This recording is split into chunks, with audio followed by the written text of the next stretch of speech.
Hello, historians. It's time for chapter 29, an exciting time in American history, a new frontier and a great society, 1960-1968. So you should have your books out, open up to chapter 29 on page 1075, and taking some good notes here.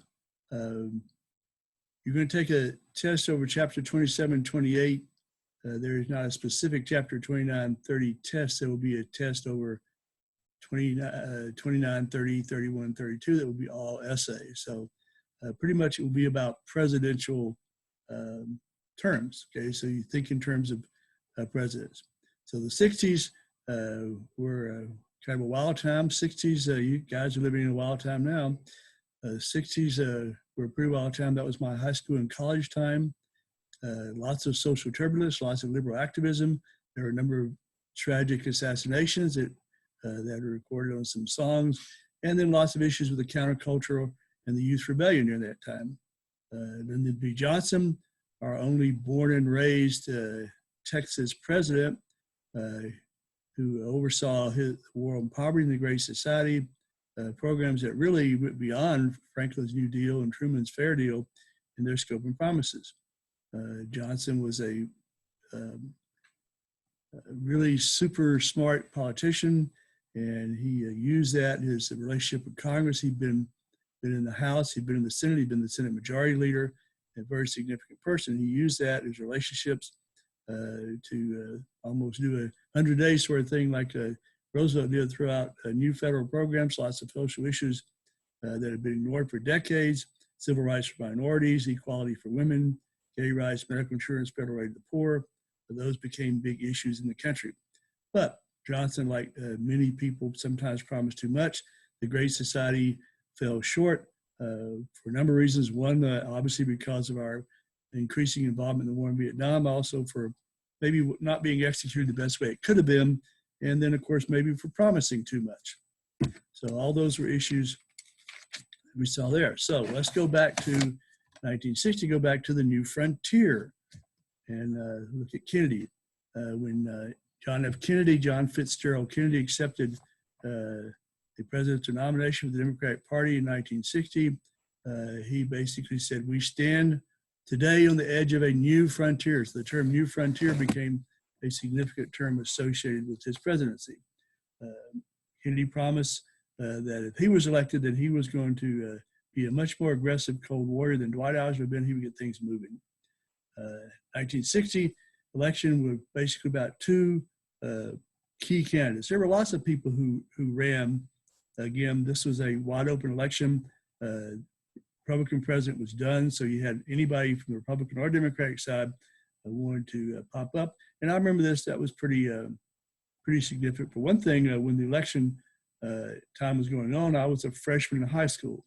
North Carolina, even today, teaches civics as a ninth grade course, as opposed to Texas that does government as a senior course, and they still do civics as a freshman course. And so I was in civics, being taught by my band director. He wasn't my band director yet because I wasn't in band yet, but the band director actually taught the civics class. And so I was pretty much involved in what was going on. Plus, at the age where you get involved too. So it ended up being two big candidates: Vice President Richard Nixon, Eisenhower's vice president, and then John Kennedy, a young senator from Massachusetts. Similar in age, both had been World War II veterans. Kennedy had been in combat. Nixon was not actually a combat officer, but he'd been in combat. He'd been shot at. It counts the same thing. Nixon was from California. He was actually a Quaker, background. 47 years old, had come to Washington after the Second World War in politics to try to go against some of the New Deal liberalism things that have taken place. He basically rose to leadership during the anti-communist years in Congress, during all the McCarthy stuff going on. And Nixon turns out to be a very, very interesting study in presidents. There are presidents that have a lot more information on than others. Johnson is one, and Nixon is another. There's a lot of information out there worth looking at. Lincoln is another one. There's a lot of information. Not so much on Washington. You'd be kind of surprised if there isn't. So Kennedy, of course, was 43, and he'd been in the House a little bit. In the Senate, had not been particularly productive during that time. He was a popular guy, but he really didn't do that much. More about pragmatism, getting things done, than about principles, and but full of energy and a charismatic kind of character, which Nixon really wasn't so much. Kennedy was educated at Harvard, was on paper at least a hero in World War II, and he was, and came from a very powerful, rich Roman Catholic family that had got their money primarily from bootlegging after they immigrated. And he was married to a high society, beautiful, accomplished wife. So when it came time for the presidential debate, around 70 million people turned in to watch the debate, and what they saw was a very comfortable, appearing to be tanned and healthy Kennedy, although we know now that his health was more about his Addison's disease, that was the color of his skin, than it was about being tan. Nixon, his people not handled his makeup well. He was perspiring with the makeup. His beard was showing, and after the debate, Kennedy's approval ratings went really, really way up. The interesting thing is, when interviews were done with the people who had listened to Kennedy on the radio, it turned out that they thought that Nixon had won, because they were looking at it kind of differently than the TV people did who saw the appearances. All right, we're back going here. I get the slides back on for us there. So we'll move on to showing some slides too. So there's a picture of the Kennedy versus Nixon debates. Same things in your book. All right, so so Kennedy, of course, another issue in the election too was Kennedy being Roman Catholic. We'd had one other person attempt to become a Catholic president before. That had not happened, so this was kind of a new thing. One of the challenges to Protestants that, well, if he's a Catholic, then he'll listen to the Pope and not do what he's supposed to do to the country. Well, that would assume, first off, that he was a devout Catholic, which he was not. At any rate, so he would become our first Catholic president. So far, the only Catholic president, except that we do have a Catholic running for president right now.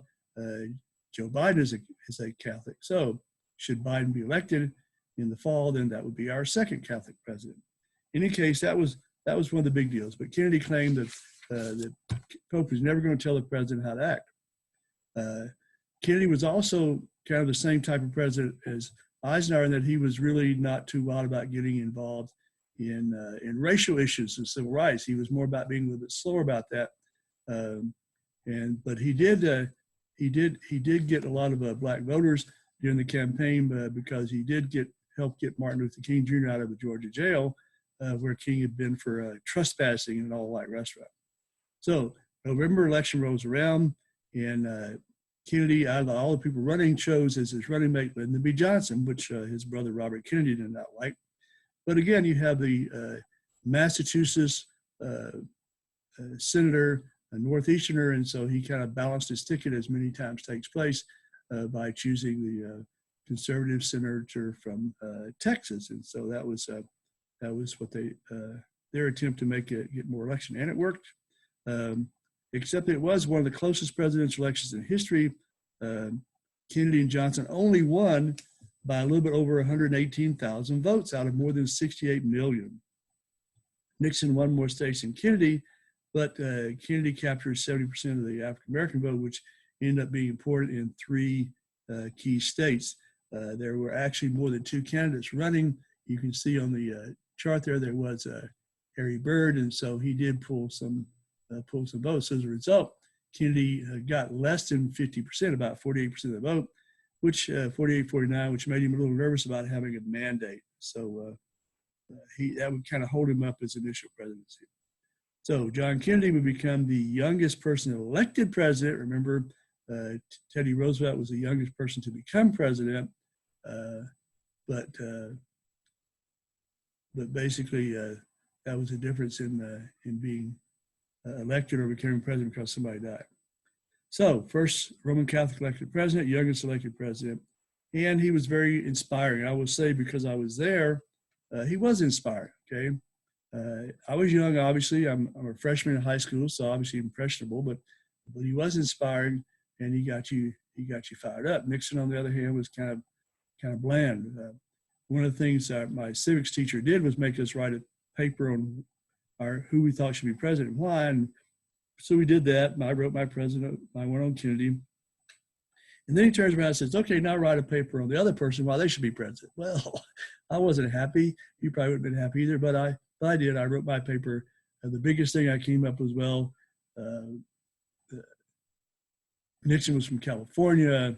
He'd actually gone to a Quaker college, but he's got his law degree at Duke in North Carolina. So I said, well, okay, I kind of,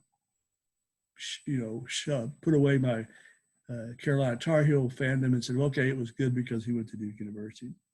In any case, Kennedy was an exciting guy, and one of his famous speeches, and so my fellow Americans, ask not what your country can do for you, but ask what you can do for your country.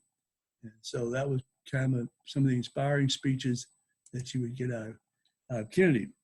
But again, as the book says, a lot of the glamour around Kennedy was cosmetic. He liked to play touch football on the front lawn of the White House, and but he looked healthy, but did have a lot of serious medical problems. Where he talked about Addison's disease, which is adrenal glands kind of going away. He did have venereal disease, VD. He had been throughout his youth and throughout his adulthood. He was played around a lot, and part of that went back to he had been sick since he was young, and Kennedy, since he was a child, had thought he was going to die at an early age, which of course we know he actually did. And so that affected him somewhat. He had back pain that came from a birth defect, and he had lots of fevers. In fact, his father had to bribe his way in the military. The popular history of the time was that he got his back hurt as a Navy PT boat commander. That's how he got hurt. But the reality was he'd always had a back pain. So because of that, he took strong prescription medications. Try this again. Strong prescription medications every day and injections every day, sometimes even hourly. He also had a degenerative bone disease, and he had issues with anxiety, sleeping, and allergy problems. So like Roosevelt, Kennedy and his people kept it quiet about his physical problems, as well as keeping it quiet about his sexual dalliances in the White House with many, many women, including actress Marilyn Monroe. That's probably the most famous.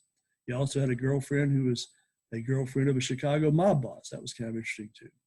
So, but he had problems with his New Frontier program. Again, the election was very narrow, so no particular mandate, did not even get half the votes. He had issues in the Congress with the Southern Democrats who joined the Republicans to try to increase his attempts at federal aid to education, providing medical insurance for age, and creating also a department for urban affairs and housing to deal with inner city poverty.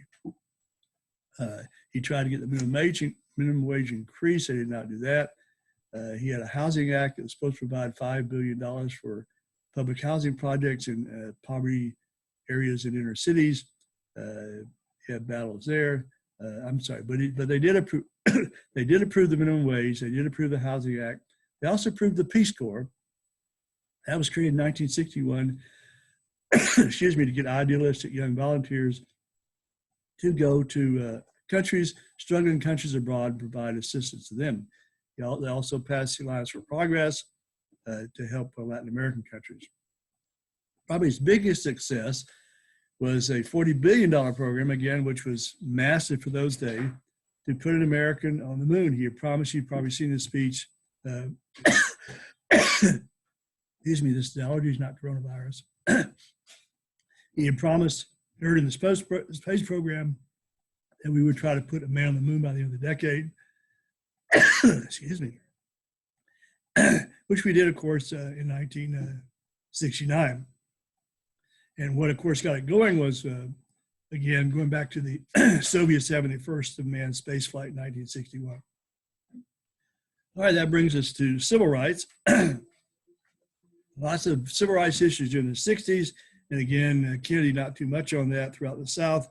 racial segregation was still the thing, even in schools, even though in 1954, Supreme Court had said no more segregated schools. People kept doing that. So, like Franklin Roosevelt, Kennedy had promised racial equality, but he didn't do much to make it happen. He and his brother Robert, or Bobby Kennedy, who had appointed Attorney General, and who was also his really closest advisor, had basically, they really were not involved wanting to do this. Martin Luther King said that Kennedy had a lot of political skill, but no moral passion in racial justice, which is true.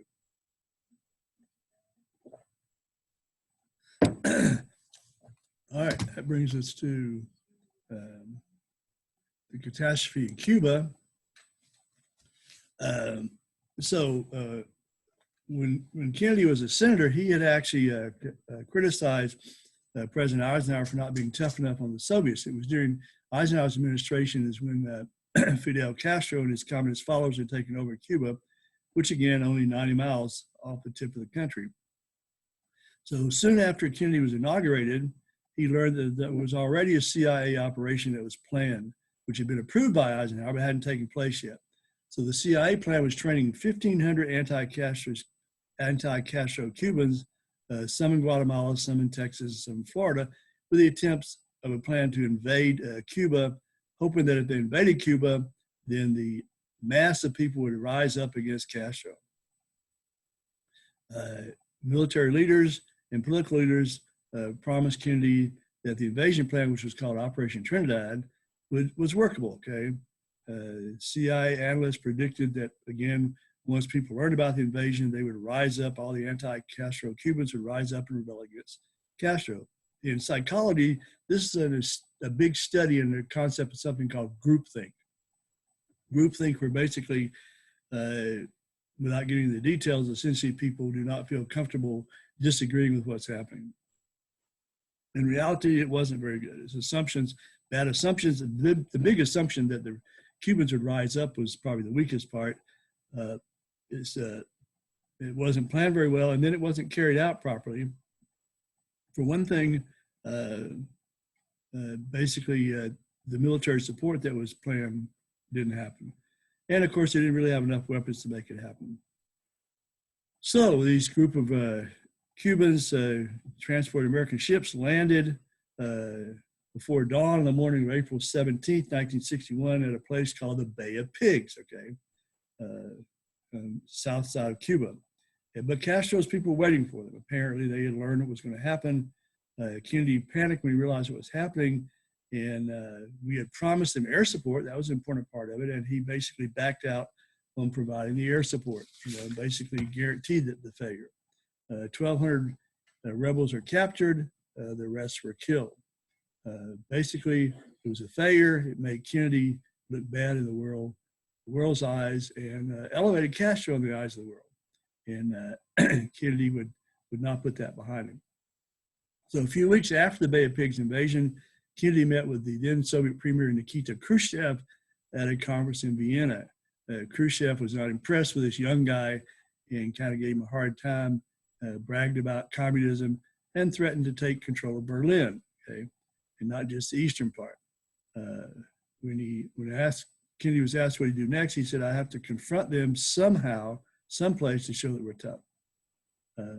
Kennedy did not want to appear weak, and so basically he asked Congress for additional spending on defense, called up 156,000 members of the Reserve and National Guard to protect West Berlin. Soviets responded on August 13, 1961.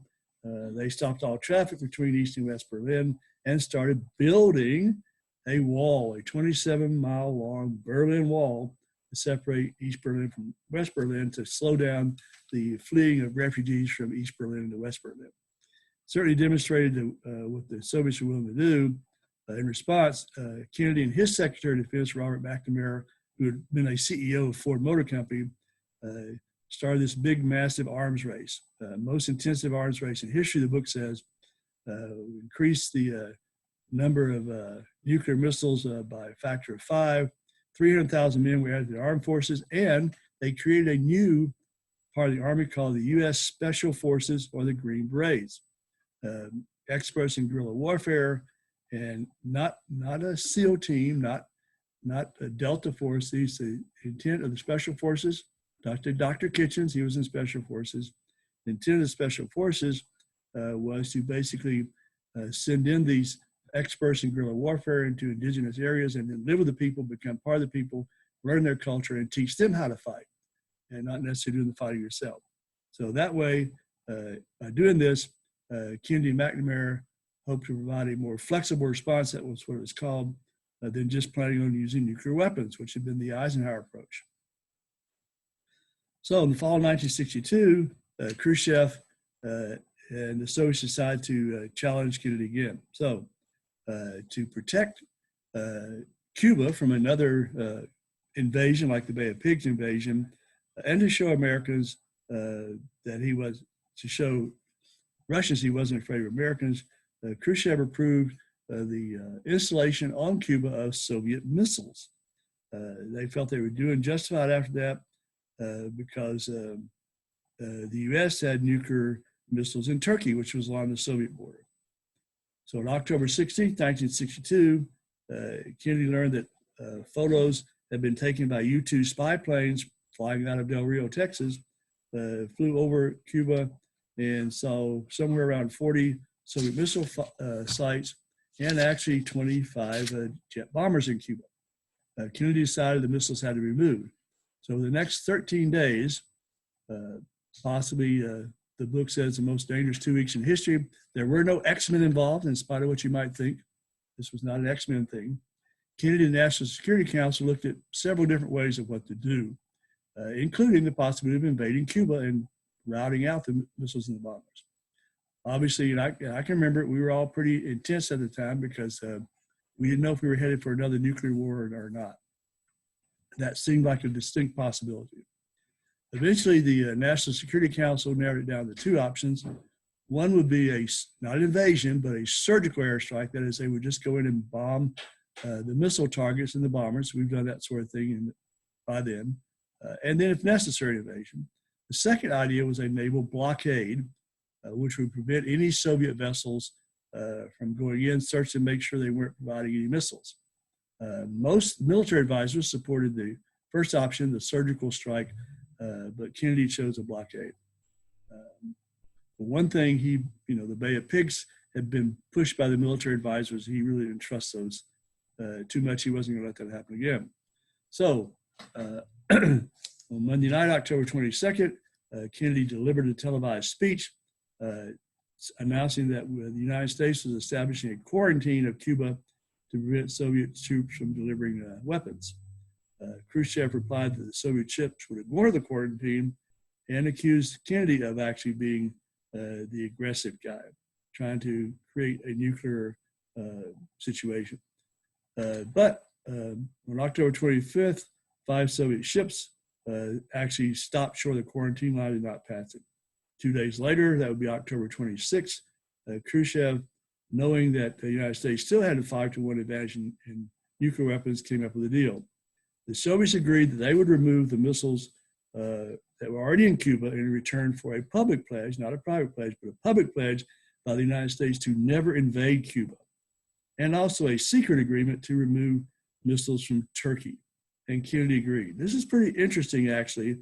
When Khrushchev said, well, I'll remove my missiles from Cuba if you remove your missiles from Turkey, Kennedy's first thought was, well, we don't have missiles in Turkey. Months earlier, he had ordered all the missiles to be removed from Turkey. But somewhere along the way, civilian, military, whatever bureaucrats involved had not done what he was told to do. So he was kind of embarrassed there, but he couldn't admit that he was a leader who wasn't obeyed. He just agreed to remove them. So that was what was known as the Cuban Missile Crisis. So after that, things kind of eased a little bit between the United States and the Soviet Union. And we did a couple of things. We agreed to sell surplus American wheat to the Soviets. And we also, this is when we installed the hotline. You've seen that in movies.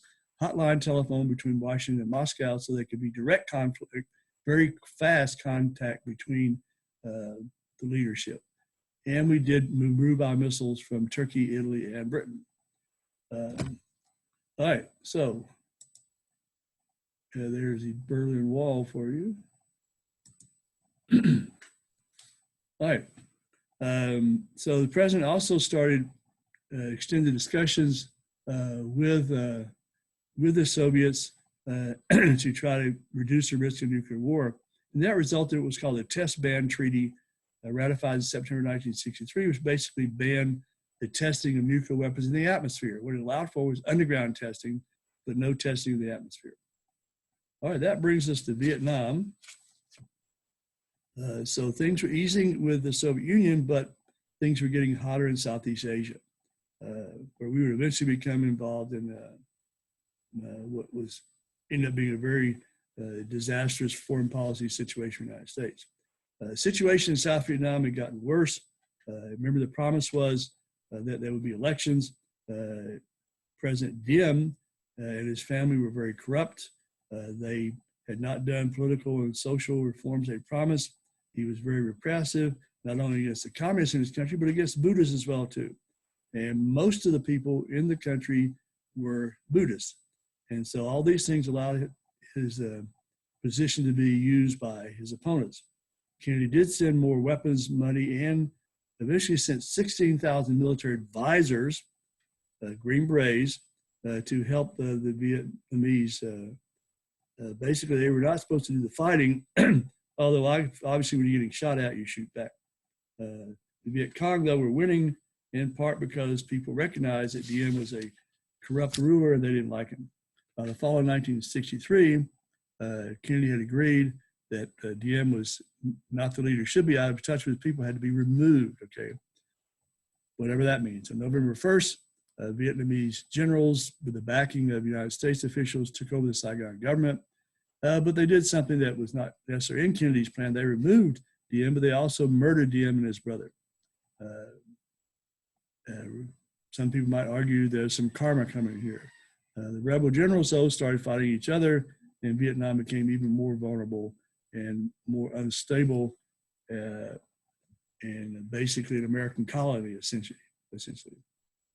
So what Kennedy would have done if he'd lived longer, we don't know, but that's not what happened. As you know, November 22nd, 1963, Kennedy came to Texas to try to bolster up some issues that were going on with the Democratic Party in Texas. He was riding in an open car through Dallas, Texas, and he was shot and killed by Lee Harvey Oswald, who was a 24-year-old ex-Marine who became a communist. Lots of issues about what happened there, but it's been a long, long time, guys, and lots of information has surfaced, and there's nothing to prove, contrary to what you might see, that anybody besides Oswald was involved. Obviously, the assassination shook people. The funeral was a very big deal, covered on TV for hours and hours, and essentially, Kennedy became larger than life because of his death, and so that would kind of change his image. All right, let's go back and look at civil rights. Okay, so remember we talked about the Montgomery bus boycott in the mid-50s. That was where Martin Luther King's militant nonviolence became the working position to deal with racial segregation in the South. During the 60s, King would basically become, the book says, the face and the heart of the civil rights movement. As the book says, King was not a genius nor a saint. He had his issues, like Kennedy. He was kind of a womanizer, not to Kennedy's level, but basically he did achieve a great deal. He inspired a lot of people. He led up a lot of people, and it would change American history. The civil rights movement got a big movement from back around where I grew up. 4 young African American college students in Greensboro, North Carolina, went into an all-white lunch counter in Woolworths on February 1st, 1960. And basically, that was the beginning of the sit-in movement.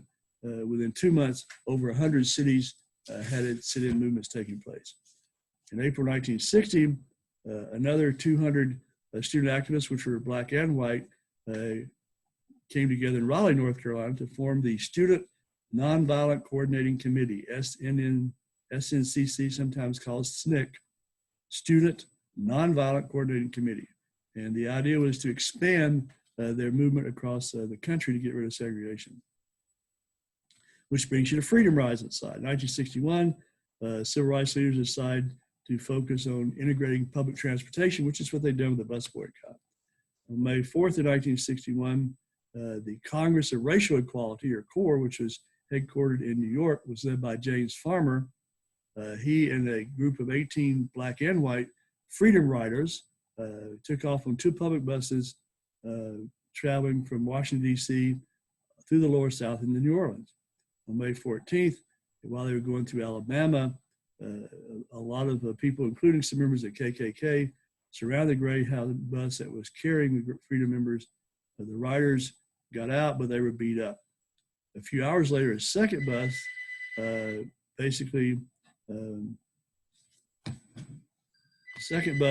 telephones, ignore that. A second bus had stopped, and they were trying to go into whites-only waiting rooms in Birmingham, Alabama, and they were beaten up too with the backing of the police, not helped by the police. President Kennedy was not particularly inspired by the Freedom Riders. He thought they were publicity seekers trying to put the administration in a bad spot. But that was not true, and lots of courage by the Freedom Riders and the federal judges who tried to back them up caused the Interstate Commerce Commission in September 1961 to order that all interstate transportation facilities be integrated. Which brings us to James Meredith, okay? Fall of 1962, James Meredith was an African-American student and an Air Force veteran, grandson of a slave, tried to enroll at the University of Mississippi in Oxford, which was an all-white university. The governor of Mississippi at that time was Ross Barnett, and he refused to let Meredith register. The Attorney General, Robert F. Kennedy, sent federal marshals to enforce it, and the marshals were assaulted with bricks and stuff.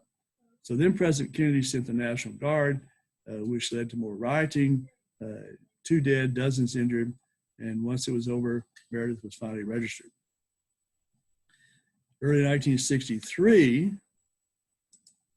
there's a picture of a sit-in, okay. And there's the burned buses, and there's the police attacking Freedom Riders in Birmingham.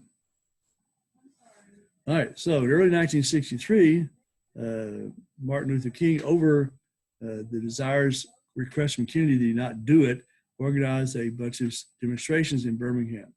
At this time, Alabama was, governor was George Wallace, a very fired up racist that we'll hear about more. He said, segregation now, segregation tomorrow, segregation forever.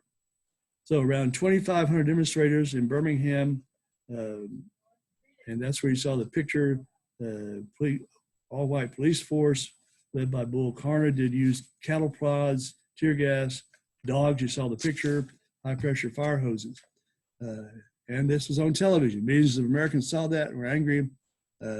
President Kennedy said the civil rights movement owes Bull Connor as much as it owes Abraham Lincoln, to fire people up. And of course, it just showed how powerful television was becoming. Over 3,000 demonstrators were arrested. While in jail, King was inspired to write a letter from Birmingham jail. Some of you have seen that before, read that, in which he defended the idea of nonviolent civil disobedience. And it's basically the letter from Birmingham jail is a classic document of the civil rights movement. King said, one who breaks an unjust law must do so openly, lovingly, and with a willingness to accept the penalty, which is a big key of civil disobedience. You've got to be, you recognize that the Bible tells us we're supposed to obey the law, but when the law violates the law of God, as Peter talked about, then we have no choice but to violate the law. But we have to realize that we have to accept the penalty, that we are violating the law. We have a reason to be the lawbreaker, but we are lawbreakers. So things finally worked. Birmingham officials finally agreed to back down on segregation. So throughout 1963, lots of battles in the South and lots of pushes from the North to fix things. On June 11th, 1963, again, Governor Wallace blocked the door at the University of Alabama to try to keep African Americans from registering there. So that night, June 11th, 1963, Kennedy finally decided to do something. Threw together a television speech, and he announced that he would send to Congress a new civil rights bill that would remove race as a consideration in American life or law. Now, how much Johnson was behind that, we don't know, but there's a belief that he was. Southern Democrats, of course, in the House of Representatives would block the Civil Rights Bill for months. That brings us to the I Have a Dream speech, okay? And if you want to, you could pause the video and look up the I Have a Dream speech on the Google that and listen to that. We'll talk about it a little bit more in a minute. You can do that, so I'm not going to do that. We would have done that probably in class. So basically, Congress's unwillingness to do something led the leaders of the African American Civil Rights Movement to do something. So on August 28th, around 250,000 blacks and whites marched down the mall in Washington, D.C., shouting "Equality now, and seeing we shall overcome." That was a famous march on Washington, the largest political demonstration in American history at that time. And then, of course, we know Martin Luther King steps up onto the steps of the Lincoln Memorial, which is at the south end of the mall, and began to speak. He started off a little awkwardly, but people were yelling, "Tell him about the dream." And so that's when he began his speech, okay? And so King basically ignored what he was planning on saying, delivered an off-the-cuff speech, okay? And then you can, again, watch that, but I'll read part of it. King said, "In spite of the difficulties and frustrations of the moment, I still have a dream. It is a dream deeply rooted in the American dream. I have a dream that one day this nation will rise up and live out the true meaning of its creed. We hold these truths to be self-evident, that all men are created equal, that all men are created equal. I have a dream that one day the sons of former slaves and sons of former slave owners will be able to sit together at the table of brotherhood." Again, I would suggest, if you haven't done it yet, pause the video and Google the speech and listen to the speech. So people started shouting "Amen," "Let freedom ring," and basically King said, "So let freedom ring. When we allow freedom to ring from every town, every hamlet, from every state and every city, we will be able to speed up the day when all God's children, black men and white men, Jews and Gentiles, Protestant and Catholics, will be able to join hands and sing the words of that old Negro spiritual, free at last, thank God Almighty, we are free at last." But the speech, of course, really remained a dream. 18 days later, 4 Klansmen in Birmingham blew up a church, a black church, and killed 4 young girls. Okay, that brings us to Black Power, bottom of page 1095, if you're trying to keep up there, okay? So, obviously racism was not just a Southern thing. We're an equal opportunity racist country. In the mid-60s, about 70% of the nation's African Americans were actually living in urban areas, and lots of blacks in the large cities. It's pretty much in the North. Were losing faith in King's nonviolence. They weren't sure that was really making much difference.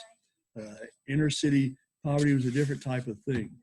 And so basically you're starting to see the civil rights movement lose some of its unity. And that was evident on August 11th, 1965. Watts, which is the largest black ghetto in Los Angeles, exploded in rioting and looting. 34 people died, almost 4,000 ended up in jail, lots of property damage. Dozens of other cities experienced other riots in the summer of 1966. Between 1965 and 1966, there were nearly 300 racial uprisings throughout urban America. What came to be called Black Power began to compete with the nonviolent philosophy of Dr. King and the Southern Christian Leadership Congress. Which brings us to Malcolm X, okay? When you talk about the Black Power movement, the most prominent spokesman there was Malcolm X. He was born in Omaha, Nebraska in 1925. His name was Malcolm Little at that time. His father was actually a Baptist minister. His mother was West Indian. And they supported Marcus Garvey's crusade for black nationalism in the 1920s. If you go back to review that, we talked about black nationalism back in the 20s with Marcus Garvey. And Malcolm's father was killed when Malcolm was 6. By the time Malcolm was 19, he had adopted the name of Detroit Red, and he was a thief, a drug dealer, and a pimp. Spent 7 years in prisons in Massachusetts, and in that time, he was converted to something called the Nation of Islam, a Chicago-based religious sect, and the members were called Black Muslims. It had very little to do with Islam, but it was all about the leader of the Black Muslim movement, whose name was Elijah Muhammad.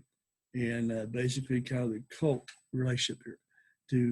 To Muhammad, whites were devils, and he was all about black nationalism, racial pride, self-respect, and self-discipline.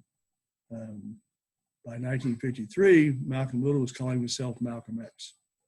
And to Malcolm X, King and the others were nothing but modern Uncle Toms. And he basically inspired particularly urban blacks primarily to join the Nation of Islam. More than most black leaders, Malcolm X basically understood the inner city working poor in the North. But at the same time, he was a moderate. He wasn't really totally involved. And part of that was creating problems with him and Elijah Muhammad, who was more radical. So because he wasn't radical enough, the Nation of Islam assassins killed Malcolm X in Manhattan on February 21st, 1965. That was not the end of black militancy. By 1966, Black Power was a rallying cry for a lot of young militants. Stokely Carmichael became the head of the Student Nonviolent Coordinating Committee, and he basically kicked whites out of the organization. Carmichael basically changed things a little bit. He basically rejected nonviolent philosophy and said blacks need to defend themselves. Martin Luther King had, of course, spoke to American conscience. Carmichael and others spoke to the young blacks who were oppressed. Soon Carmichael would move on to the Black Panther Party. Black revolutionaries founded in Oakland, California, and they would increase issues there. Here's a picture of Malcolm X. All right, so the Black Power movement never did attract a large group of people. It got a lot of media, but it did force King and others to shift their focus from just the rural South to inner city ghettos in the North and the West. And it also motivated African Americans to take greater pride in their heritage, pushing for more black studies in colleges. It was Malcolm X who said that blacks should call themselves African Americans. I would also contend that you needed both. The old carrot and stick thing. I think what Martin Luther King did was important from one aspect of the civil rights movement. What Malcolm X and others did was important from the other side. People need to see both. Some nonviolence gets some people's attention, violence gets other people's attention. So sometimes you need both. All right, that brings us to the Great Society. Basically, more and more money was coming in, but it was going to come from the guy who took over from Kennedy. When Kennedy Johnson became president, he was 55 years old. He was the first Southern president since Woodrow Wilson, again, as I mentioned earlier, who had been a very, very powerful Senate Majority Leader. One of the really, really great books about Johnson is a book called Master of the Senate, which is actually part of a 5-book, and they're all big, book series. The 5th one is not published yet, on the life of Lyndon Johnson. He was also another very complex person, rags to riches guy. Although his mother had come from a upper crusty sort of family, his father was pretty poor. He was a low-level politician in Central Texas, and so they were very, very poor. Lyndon Johnson's mother had to go down to the river and use rocks to clean clothes. And so he had come out of Texas poverty in the Great Depression. So he had some insecurities and some ego issues as well, very vain. And so so the presidency became very much about Johnson. Really a bully, very ruthless, but at the same time, a warm-hearted guy who needed somebody. He had always found a father figure. When he was in the Senate, he had a father figure, and in the House, he had a father figure. His father figure in the House was Speaker of the House, Sam Rayburn, and when he was in the Senate, his father figure was Richard Russell from Georgia. And so basically, he was always kind of needed that. So he was a workaholic, and then did a lot of he would make people come and talk to him while he was going to the bathroom, that sort of thing. He also did what's called the Johnson tree move. If he was talking to you, he'd get right down into your face, like an inch from your face, and talk to you. Get down, because he was like 6'3.5". He wanted to be the greatest American president. He wanted to be another Franklin Roosevelt, who was his hero. He wanted to be the one who did the most people the most good. And Basically, to some people, he was just a traditional Southern conservative. They did not understand that he really had a real concern for the poor and for civil rights, even though he used racist terminology, and he obviously grew up that way, and he backed a lot of programs in Congress. If you remember, he was one of the 3 senators who refused to sign into the Southern, basically, group of people that were standing against integration. Sorry. Johnson said, "I'm going to be the best friend the Negro ever had." And basically, obviously part of his commitment was politics, but he really had a sincere desire. He started off as a teacher for poor Mexican-American children in South Texas, and so he was really about helping minorities. Basically, he wanted to help those kind of people. Johnson did manage to get through Congress, do better than probably any other president because of his background. He was a big wheeler dealer. In 1964, he started pushing through Congress some of Kennedy's failed measures for tax reductions and civil rights. He was riding the wave of the assassination of Kennedy, basically pushing a lot of his own ideas, but calling them Kennedy's ideas. Revenue Act of 1964 was intended to give consumers more money to spend and boost the economy, and it did. Basically, the Democrats in Congress have been keeping back the Civil Rights Act, but finally, the Civil Rights Act of 1964 became law on July 2nd, guaranteed equal treatment under the law for all Americans, and outlawed discrimination in public places on the basis of race, sex, or national origin, and set the stage for another law, which Johnson pushed. Johnson told Congress, "We've talked long enough in this country about equal rights. It's time now to write the next chapter and to write in the book of law." He had been helped along the way. Senator Hubert Humphrey was a liberal senator from Minnesota, and he had helped push through things in Congress. In between Johnson and Humphrey, they were able to get what was maybe the single most important piece of legislation in the 20th century. Civil Rights Act of 1964 was a big blow to segregation. Also established the Equal Employment Opportunity Commission to help ensure equal rights. In addition to those things, Johnson also pushed what he called an unconditional war on poverty in America. Poverty leads to poor housing conditions, which leads to other problems like poor health, poor attendance at schoolwork, alcohol, drug abuse, unwanted pregnancy, single parent families.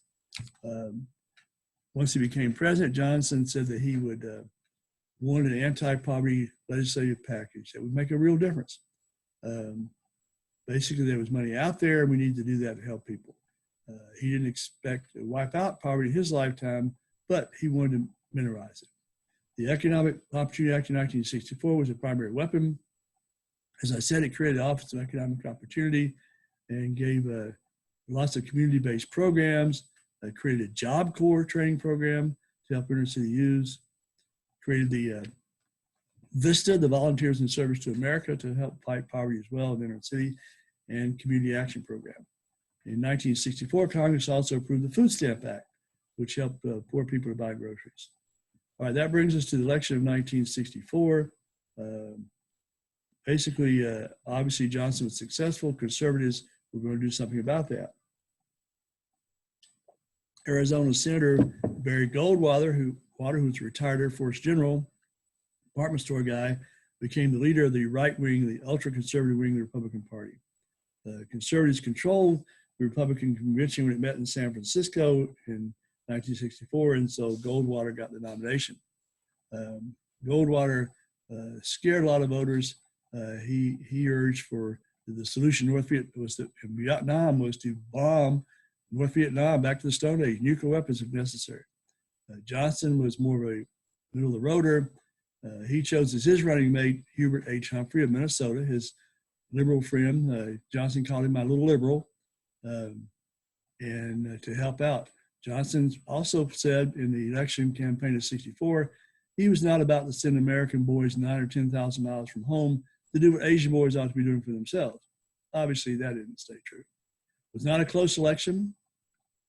Actually, was the biggest landslide popular vote in American history. Johnson got 61.1% of the popular vote and a big time win in the electoral vote as well. Goldwater done well in the lower South though, and basically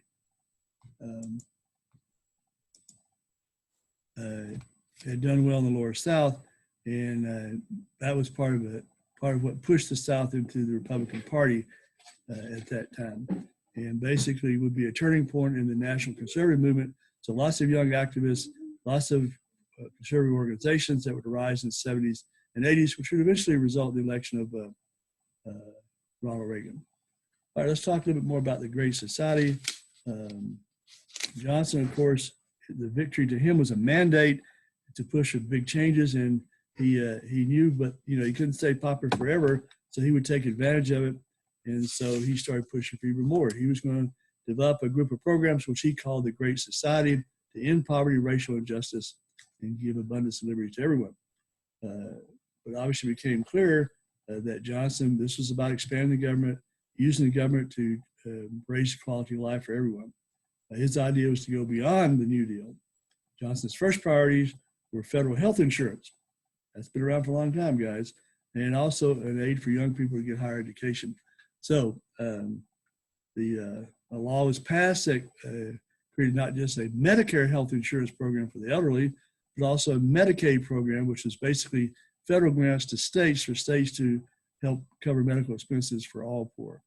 Higher Education Act of 1965 increased more money to universities, created also scholarships for low-income students, and established a national teacher corps.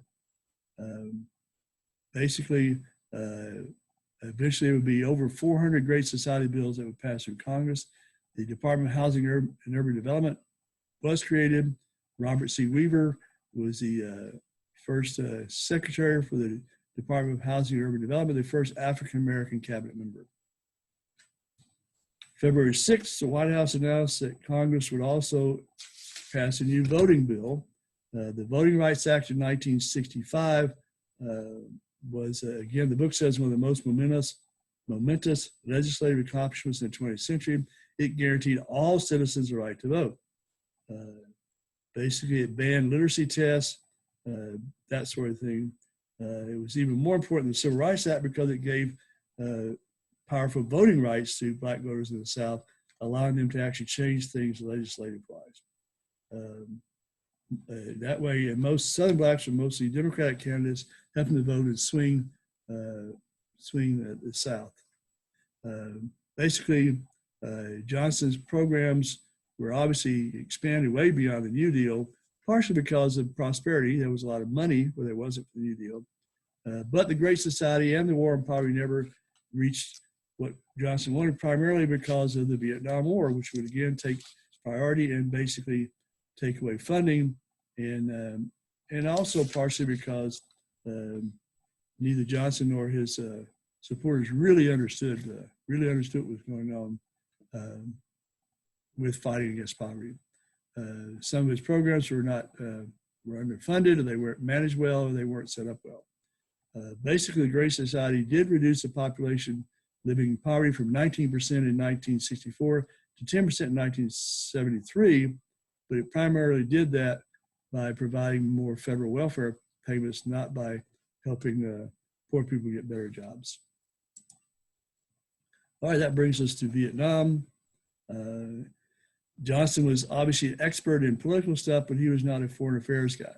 And so his presidency would fall primarily because of his issues there. Racial violence was going on in American cities, but the war in Vietnam was increasing as well too. North Vietnam was getting help from China and the Soviet Union, and able to provide a lot more support to the Viet Cong in the South. And so they were threatening to basically overthrow the Southern government unified. So Johnson basically inherited this long-term commitment to preventing communists take over Vietnam, going all the way back to Truman and Eisenhower. Sometimes the Vietnam's called the 30-Year War, if you figure it went from 1945 to 1975, or the 10,000-Day War. In November 1963, when Kennedy was assassinated, remember there were only 16,000 military advisors in South Vietnam. By the end of 1965, under Johnson, there were 184,000 troops in Vietnam, In 1966, there were 385,000, and the height of the war in 1969, there were 542,000. The official justification for military escalation, that was a big term, escalation would gradually get tougher, was the Tonkin Gulf Resolution, or the Gulf of Tonkin Resolution, that was passed by the Senate on August 7th, 1964. On that day, Johnson reported that on August 2nd and 4th, North Vietnamese torpedo boats had attacked 2 American warships in the Gulf of Tonkin off the coast of North Vietnam. There's controversy about what really happened. Some people talk about, again, about it was a setup, that nothing really happened. Admiral Stockdale, who was a presidential candidate for a while, and who was a veteran, but he was in an airplane flying around, said nothing really happened. I would argue, and a lot of historians do, that a lot of it was misunderstanding. It was at night, and maybe things didn't really happen exactly the way people said they did, but something happened, and it was enough to get people rocking and rolling. So the Gulf of Tonkin Resolution gave the president the power to take all necessary measures to repel any armed attack against the force of the United States and to prevent further aggression. So we never actually declared war in Vietnam. Everything was done based on the Gulf of Tonkin Resolution. So early 65, Johnson makes a number of decisions that basically committed ourselves to full-scale war. February 5th, 1965, Viet Cong guerrillas attacked a U.S. Army base near Pleiku in South Vietnam, killing and wounding more than 100 Americans. That led Johnson to approve Operation Rolling Thunder, which is the first U.S. sustained bombing in North Vietnam. So after that, there would be basically 2 fronts in the war. One in North Vietnam, where we were bombing on an almost daily basis. In the South Vietnam, there was primarily a ground combat with the Viet Cong, but also with North Vietnamese regulars that had come to the South too. In March of 1965, the U.S. commander at that time, General William C. Westmoreland, basically met the first American combat troops in Vietnam, not advisors. Basically, we were obviously, as the war escalated, we would have more casualties, which became a nightly news count on television, the body count. Looking at the context for policy, basically the decision to Americanize the war came from assumptions, basically going back to the domino theory and the commitment to contain the spread of communism that goes back to Truman and carried on by Eisenhower and John Kennedy as well. At the same time, Johnson and his advisors believed that we didn't want to rise. It was called escalation because we didn't want to raise the war to a level where the Chinese or the Soviets would feel that they would need to become involved, which really meant we were never going to actually achieve a military victory. We weren't trying to win the war. We were just trying to keep the North Vietnamese and the Viet Cong from winning, and hopefully eventually they would agree to a settlement kind of like after Korea. But of course, as the war went on, operation grew more intense. And resistance grew intense too. By 1967, you could see anti-war demonstrators everywhere. Americans began dividing into hawks who supported the war and doves who opposed it. It became a nightly television thing, commentators on one side or the other. Vietnam was actually the first war to get extended television coverage and was sometimes called the living room war. And basically, and the commentators generally would question what they were hearing from military and government officials. Between 1965 and 1968, American warplanes dropped more bombs on Vietnam than had fallen on all enemy targets in the Second World War. But Johnson and his advisors didn't really understand the strength of the North Vietnamese and the Viet Cong. Asian thinking different there, you know. I mean, we want something to happen quickly. This is American culture. We want things to happen between this commercial and the next commercial. Asian culture says, hey, if we have to wait 100 years, we'll wait 100 years. If we have to wait 500 years, we'll wait 500 years. They're willing to wait things out. And so basically, we fought a limited war for limited objectives, but the Vietnamese communists fought all-out war for their survival and their intent. All right, that brings us to the Tet Offensive. Here's a map. All right, brings us to the Tet Offensive. On January 31st, 1968, which is the first day of the Vietnamese New Year called Tet, kind of a thing supposed to slow down traditionally, the Viet Cong unleashed surprise attacks on U.S. and South Vietnamese forces throughout the South. Basically, they decided to go to an all-out conventional type war. They committed all their forces in the South to that. Within a couple of days, American military strength had taken over. And basically the Viet Cong infrastructure was pretty much destroyed. They'd lost a lot of their people, lost a lot of their leadership, lost a lot of the ability to fight. North Vietnamese had lost in what they had thought would be another big win by Dien Bien Phu. It didn't happen. So really, essentially, it was a military victory for the Americans. But that was what not made the issue. The issue was what was televised. General Westmoreland, of course, proclaimed that we had a major defeat for the Viet Cong, but politically, the idea of we faced a surprise attack and what we saw on television turned Americans, many Americans against the war.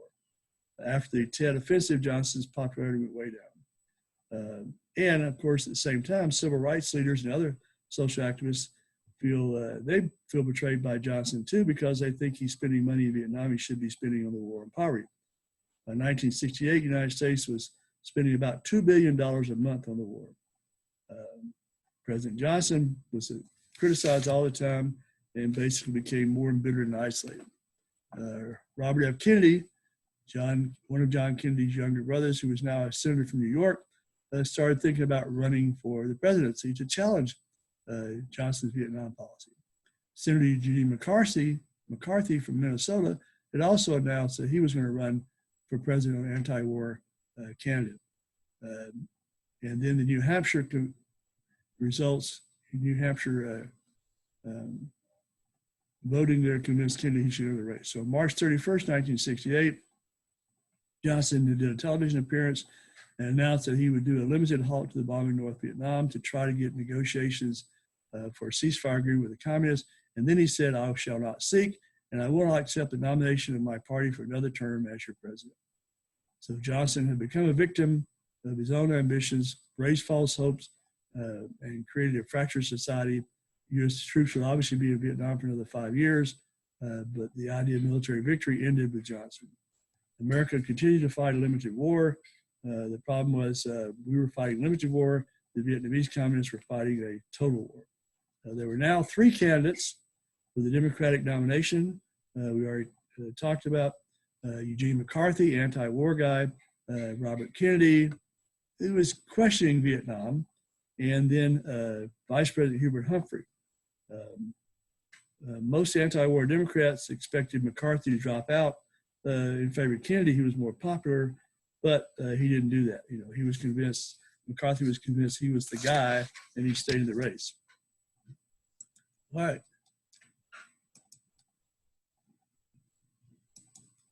All right, that brings us to the turmoil of the 60s. By the late 1960s, lots of things going on in the country. Spirit of rebelliousness throughout the country. There's the counterculture movement. There's the civil rights movement. There's the anti-war movement. All these things primarily are centered around the youth, especially the youth, the young guys who don't want to be drafted. And there was issues about credibility of what Johnson administration was saying. And so basically lots of things came under attack. Middle-class work ethic, universities, religion, nonviolent integration, philosophy, all those things are under attack. Which brings us to 1968, a traumatic year. I always say on a personal level, 1968 was a great year. That was the year I graduated from the academy, the year I got married, but on a national level, there was lots of bad stuff that happened that year. Basically, it was an important year. On April 4th, 1968, a white racist named James Earl Ray killed Martin Luther King Jr. at a motel in Memphis, Tennessee. He'd come out of the motel to stand, and that obviously created lots of violence, lots of riots in over 100 cities. 2 months after King's death, on just after midnight on June 5th, 1968. Your book says June 6th. June 6th is not correct. I know that for a fact because I know where I was on June 5th. So there had been a big victory in a primary in California on June 4th, and Robert Kennedy won a big victory over Eugene McCarthy, and big celebration. And then Kennedy's walking through the hotel kitchen on the way to the press room for interviews. So by the time he's walking through, it's after midnight on June 4th. So it's now very early in the morning of June 5th. And along the way, a Jordanian Arab named Sirhan, who was upset with Kennedy's vocal support of Israel, shot Kennedy in the head. Kennedy died the next day on June 6th. And so we had the Kennedys, Martin Luther King, Malcolm X, all these assassinations in the 60s. And then in August 1968, we have the Democratic National Convention in Chicago. Things come to a head. Things are going kind of wild inside and outside, even wilder. Outside, almost 20,000 police officers and National Guard soldiers are trying to deal with the anti-war protesters. And Richard Daley, who was the the mayor of Chicago, warned that he wasn't going to accept all that. So there still were riots. They were televised. That made him look bad. War on the street. Police used tear gas in clubs. Nationally, the Democratic Party looked kind of bad because of the problems in Chicago. 3 weeks earlier, the Republicans had met in Miami Beach, and they nominated Richard Nixon. Nixon had come back from the dead, essentially. By 1968, he had become a spokesman for Middle America and promised the Republicans he'd bring law and order. And he said, I'm supporting the silent majority, those who don't like all this stuff going on, those who don't say much, they don't like it. Former Alabama Governor George Wallace, remember the big racist and segregationist guy, said that the Democrats and Republicans are both too liberal, and he ran on the American Independent Party ticket to defend racial segregation. He appealed even more forcefully to people who were upset about the anti-war protesters. But on Election Day, Richard Nixon and his running mate, Spiro Agnew, the governor of Maryland, won again a very close victory.